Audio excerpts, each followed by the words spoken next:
Hello everyone. Today we are exploring the invisible psychological hurdles that Division II student athletes face. While the NCAA Division II model promotes life in the balance, many athletes find that balance disrupted by cognitive stressors. This video, Psychological Barriers to Success for Division II Athletes, examines how stereotype threat and role congruity act as significant obstacles to both academic and athletic achievement.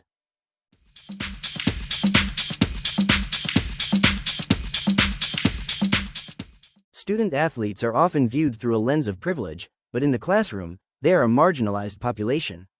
They frequently encounter negative attitudes from peers and even faculty who believe they receive special treatment. This environment creates a sense of academic mismatch. Research shows these implicit biases are a leading factor in lower engagement and higher withdrawal rates for athletes in DII programs. Now let's take a look into the stereotype threat. The first major barrier is stereotype threat. This occurs when an individual feels at risk of confirming a negative stereotype about their social group, like the dumb jock trope. It is important to understand that this isn't just about hurt feelings, it is a physiological and cognitive burden.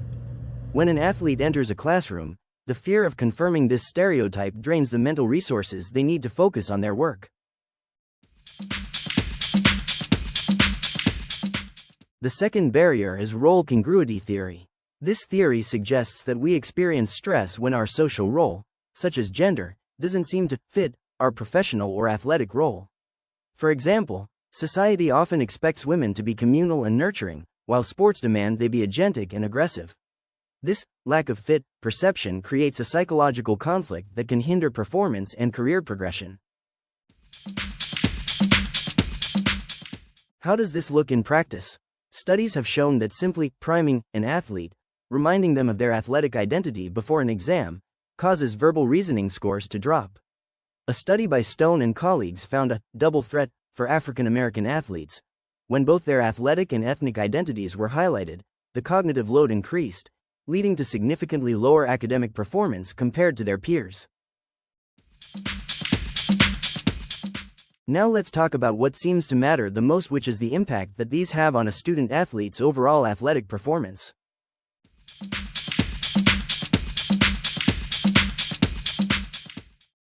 Stereotype threat doesn't stop at the classroom door, it follows athletes onto the field. Simple gender-based reminders, like the phrase, "you throw like a girl," act as a threat that disrupts the fluid execution of physical skills. When athletes are worried about confirming a negative stereotype, their speed and accuracy decrease because their brain is busy monitoring the threat instead of the game.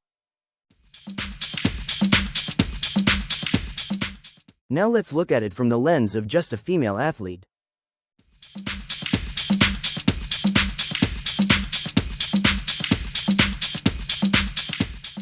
Female athletes face a unique double bind.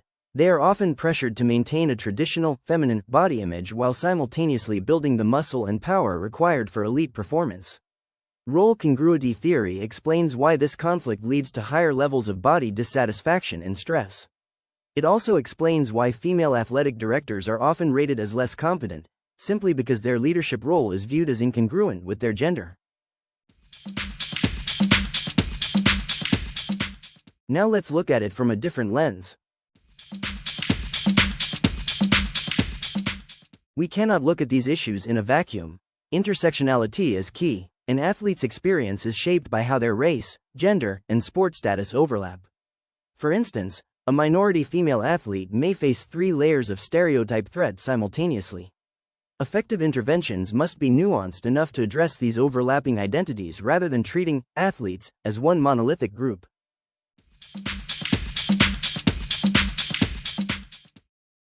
If we acknowledge that these barriers are psychological, we must use psychological tools to dismantle them. The most effective approach involves identity safety interventions. The first strategy is values affirmation.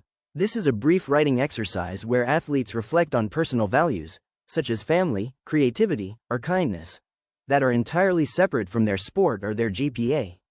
Research shows that this simple act of self-affirmation buffers the self-worth of the athlete, making them more resilient to external stereotypes. It essentially shields their cognitive resources so they can focus on the task at hand rather than the threat. The second strategy is creating identity-safe environments. According to self-categorization theory, athletes often feel they must choose between being a scholar or an athlete, depending on the room they're in. Coaches and professors can mitigate this by explicitly valuing the diverse identities of their students. When an environment is identity-safe, the dumb jock stereotype loses its power because the institution has already validated the student's academic belonging. By implementing these targeted social psychological interventions, we can move beyond just identifying the problem and start actively protecting the academic and athletic retention of our Division II student athletes.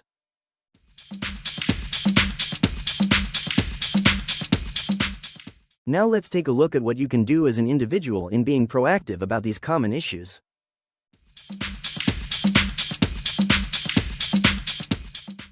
In closing, it is vital to recognize that stereotypes are not just social annoyances or hurt feelings. They are active cognitive stressors that physically and mentally drain the very resources required for high-level performance. When we allow stereotype threat and role incongruity to go unchecked in Division II athletics, we aren't just affecting a student's GPA or their stats on the field. We are damaging the long-term pipeline for future leaders. If female athletes or minority athletes feel they do not fit the mold of a leader due to these psychological barriers, they are less likely to pursue roles as coaches, athletic directors, or executives.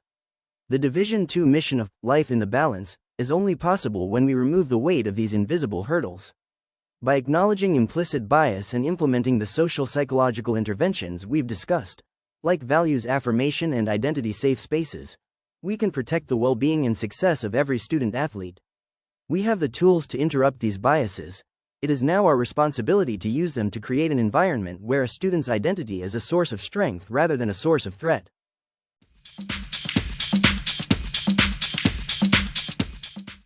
Before I finish, let's recap the journey we've taken through the psychological landscape of the Division II athlete. First, we must recognize that stereotype threat, the dumb jock myth, is a heavy cognitive tax that athletes pay in every classroom. It's not a lack of ability, it's a drain on focus. Second, we must reconcile the role congruity issues, especially for our female athletes. We need to stop asking them to choose between their competitive drive and their identity. When the environment tells them they don't fit, we lose their talent and their leadership. Finally, we must reinforce their sense of belonging. Through simple, evidence-based tools like values affirmation and identity-safe coaching, we can clear these invisible hurdles. The goal of Division II is a life in the balance. But balance is impossible if we don't account for the weights we cannot see. Let's commit to building an athletic culture where identity is never a barrier to excellence.